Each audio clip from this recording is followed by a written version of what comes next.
When people think about urban sketching, they often think about sketching buildings.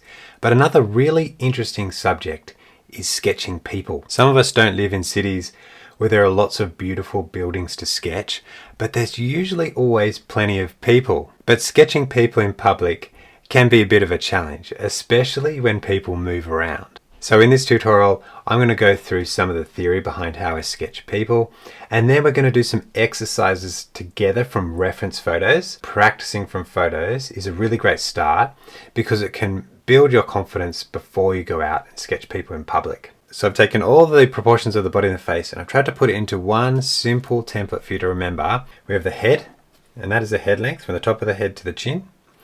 And then we have the torso. So that's from the shoulders to the crotch.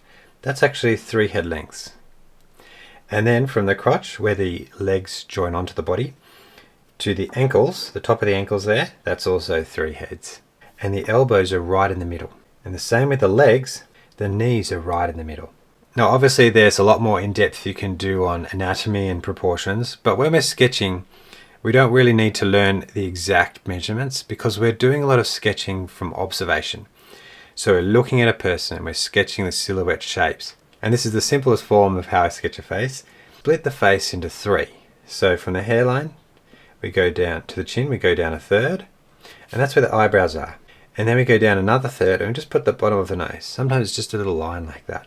We can put the eyes just below the eyebrows there and the mouth below the nose.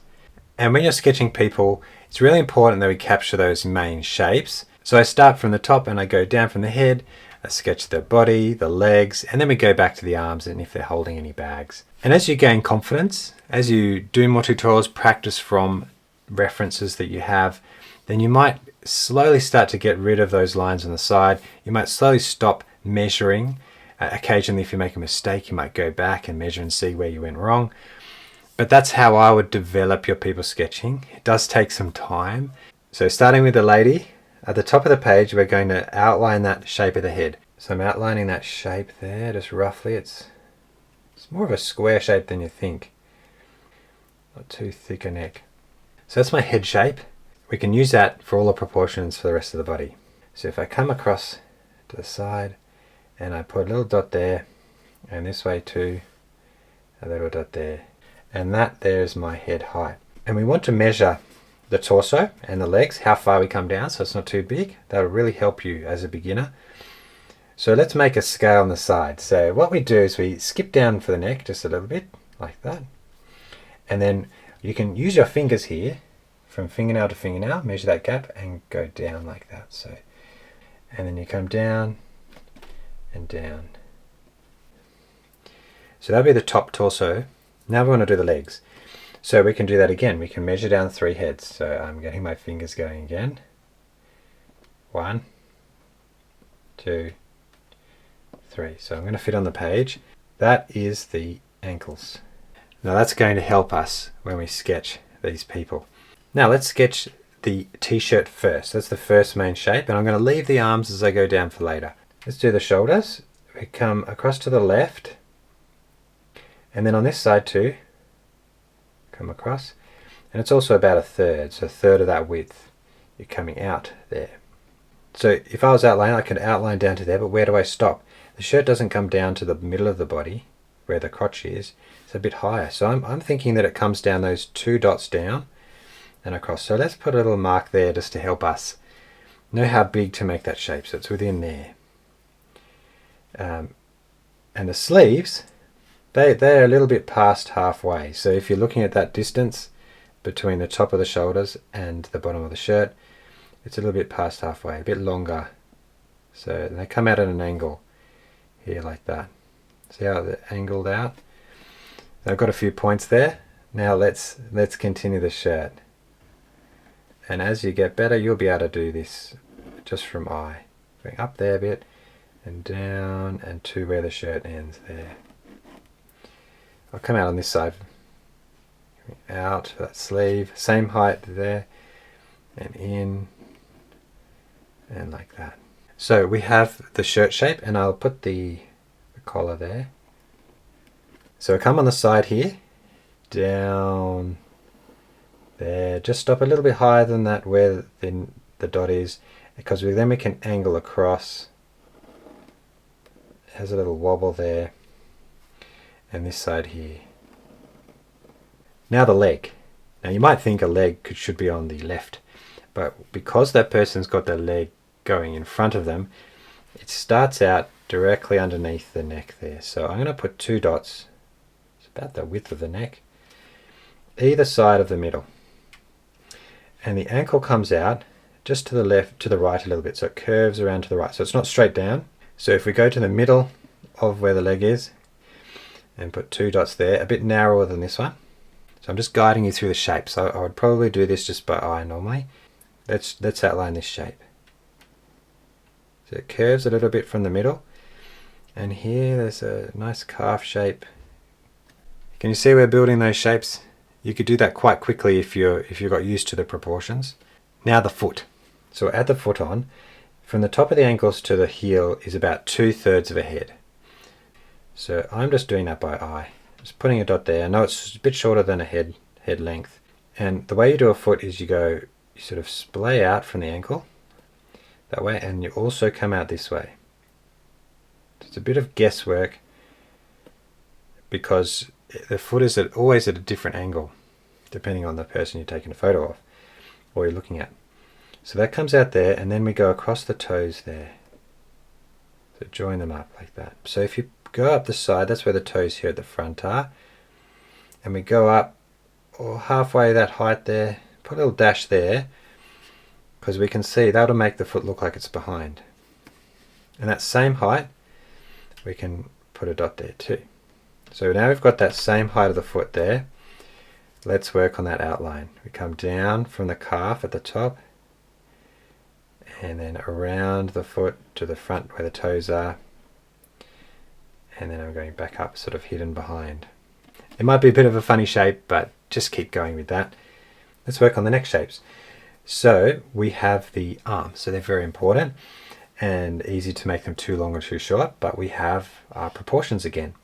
So we know the arms in these proportions, you can see here, go from the shoulders to where the crotch are, that's the wrist there, and the elbows are in the middle. So here, between the shoulders and the crotch, the wrist would be in line with that crotch, but because it rotates around the shoulder up, it's usually a bit higher. So if I find the crotches here, then we have a wrist out this way, so angling up a little bit, and then on this side we want it to go higher than the crotch, higher, so go up here and angling out again, so have a gap between the side and the wrist. So I'm going to join this up, a slight curve in, and then make sure this is thicker, so thicker up here and thinner here. So this is narrower. And then we join them up again, like just like carrot shape, and here too. So I'll make it a bit higher actually. Like there, and you can't see a lot of it, so just maybe draw the bottom bit. Now the hands, I mean that's another tutorial completely that you can go into in depth. Like the feet, from the top of the ankles to the heel, it was about 2/3 of a head height. If you have your hand open, it's also roughly 2/3. So that height there, about there. So now outline the shape. So just outline the total shape of the hand. So go down, like both sides like that, and that's the back of the hand. It's about halfway between the wrist and the end of the fingers. And then now we really just have to be very impressionistic. A few dashes around all the fingers with some gaps there, and then a little thumb. Now with the fingers in the middle, you can add some 3 lines. That's for the fingers. See how impressionistic that is? On this side, we've just got the back of the hand, so that's like 1/3 of the head height. Back of the hand, and then the thumb. So you can't really see the rest. Now the bags. So the rope of the bag comes up around the shoulder like this. You can do 2 of them, and then down towards where the skirt is here. And now the actual bag should come out just past your hand and below the hand, like that. And you can add some stripes, blue stripes, we'll paint them later. And then the other bag comes in this way and cuts into the arm, and then just where that finger is, the finger's just a little bit lower, the end bag, and now the plastic bag to where the skirt is, so it comes down. And you don't have to be as precious with these. We've got most of the main shapes. We're going to do the details through from top to bottom. We'll start with the face. So hopefully you've got this shape that's a roughly ratio of 1 to 1. You can always add more lines to make it a little bit wider if you need to.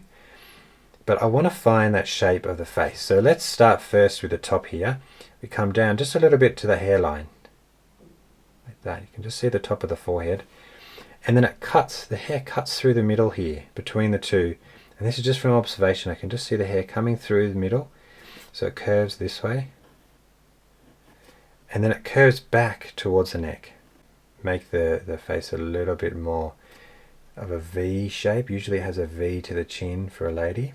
Going from the chin there and back up to a point where the ear is up here. Now the facial features. And we keep that very, very simple. We come down a third from the hairline down. So it's about a third of the face. And right on the side, because she's got her head turned, that first eyebrow there is right on the side of the face. So don't put your eyebrows in the middle, because it will make the face look like it's looking straight at you when actually the head is sideways. So we come down a third and put a little line there for the eyebrow there, and then a gap between the eyebrows, and then another eyebrow there. Then we come down a third again, so that would be halfway between the brow and the nose, and just put a line for the underneath the nose, so just a little line there, and that's that same width as the gap between the eyebrows approximately. Now we have to do the eyes. So the eyes, so we go up from the corner of the nose, so that right corner of the nose we go up, and closer to the eyebrow we put a little line for the top of the eyelid. So we go up here and then just put a line there, and it's about the same width as the nose, so that's same but just the opposite way, upside down there. Then we come up with the other side of the nose and put another line there. Put in a little dot on the left underneath that line there, and that'll help show the iris, show where they're looking. And then the mouth, so between the chin and the nose we go up just past halfway closer to the mouth, and we do a little mouth that's wider than the nose. So I'm just going to make them slightly angled down, and then a lip underneath the bottom lip. We can adjust little bits, like put the ear in. The ear should actually come to the bottom of the nose, so I might have to make that a bit higher. I could make that mistake into an earring. Now the glasses. So in between the eyes, let's put an upside down V in between the eyes like that. And then we'll outline the shapes, sort of squarey shapes around each eye. So come out there. Maybe some lines here just to show the direction of the hair if it needs a little bit more hair on the top. I think on my main shape here that line there could have been a little bit higher actually.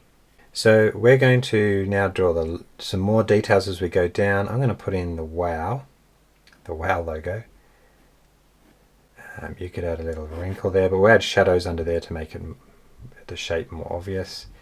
There's also a line here where a leg goes up, right on the right side of the leg, up towards the crotch. Just a line like that, maybe another one here. I think everything else is okay except for the feet. So just around the toes, let's put a strap. Then you can put little hints of toes. Okay, there we go. We've done all the lines, and I've gone through the process of how you do those outlines with a bit of proportions in mind. Now let's add some watercolor to that. So when I'm doing people, I usually start with the skin tone, and with this lady here, we're going to use burnt sienna. So if you water down burnt sienna a lot, it becomes a really nice light skin tone. Okay, so now just really when you're sketching, you're also sketching with the watercolor. It means light, loose lines. I don't have to fill the areas completely. They can be a little bit off. Like if the light's coming from this side, you can add a little bit of a gap there. It's nice to have them a little bit loose like that around the legs. I'll use a bit of Payne's Grey, so Payne's Grey for the skirt. And once again, just really nice broad strokes. I'm not trying to fill up that space exactly, just like that.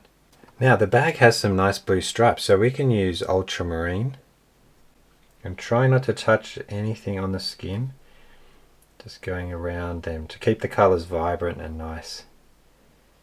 Going to get some yellow ochre for the hair. Now once again, I'm trying not to touch the skin.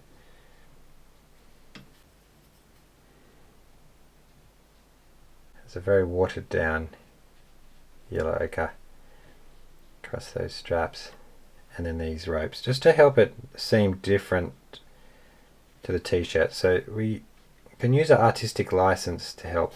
And then down the sandals, we're going to use burnt umber and go around those soles here on the bottom of the sandals.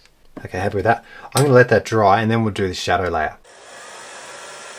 Now it's nice and dry. We're going to add shadows, and you can use whatever shadow color you really like. You could use ultramarine, but I am going to use my purple lake color, the jawline there. I'm going to add a little mark like that. We also have the side of the arm here and underneath the shirt, so we've got some shadows under there. The arm just on the side there, and running down the skirt because the leg is pushing the skirt away, and also be some on this side here behind the hand. Then we're making our way down to the leg, so the skirt will add a bit of shadow there, and the back foot around the lady. So I can't really see it in the reference, but I'm adding that to help ground her to the ground. We're going to use Payne's Grey, so it should be all dry. And I have too much water, so I'm just going to tap the paper towel. We can add a bit of interest by adding just a little stroke here or there, just to add that interest. In the hair, I might add that yellow ochre, just to show that interest too, maybe on a bag. I also sometimes add a bit of rose, just a little blush, especially on females. It looks good. So I have to go below the glasses so it doesn't hit there, just on the cheekbone. I'm going to use my Uniball white pen, and I haven't let the shadows dry yet, so I'm going to avoid the shadows. And in the glasses there's some reflections. I'm going to put them at the bottom just of the glasses there, like that. Now I mentioned before that I think this skirt line here should have been just slightly higher. So I'm going to use my pen here to create a second line here. We go up and down like that. Now a simple stroke through that middle bit. And so I'll add in a little shadow here.